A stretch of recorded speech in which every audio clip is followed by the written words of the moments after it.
Refinancing is when you replace your old loan with a new one. Let's say you borrowed some money from someone like a car dealership and you've agreed to pay it back with interest. The payments are too high and it's eating up your cash flow. This is when refinancing can come to the rescue. There's many reasons you might consider refinancing, such as getting yourself a lower interest rate, changing the length of your loan, or even getting some extra money out of it. Rate and term refinancing is when you change the interest rate or the length of the loan, but not the amount you borrow.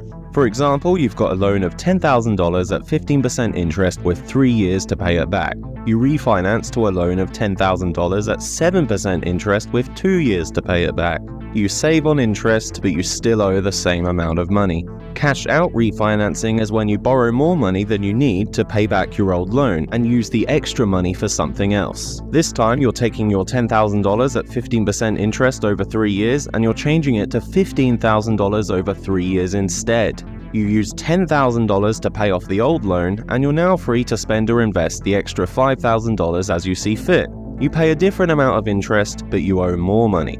Cash-in refinancing is when you pay some extra money to reduce the amount you borrow for your new loan. Again, you've got your $10,000 at 15% over 3 years, you're taking out a new loan of $7,000 at a lower interest rate and using that to pay down your old debt, but also using $3,000 of your own money to pay off the remainder. You pay less interest and less money.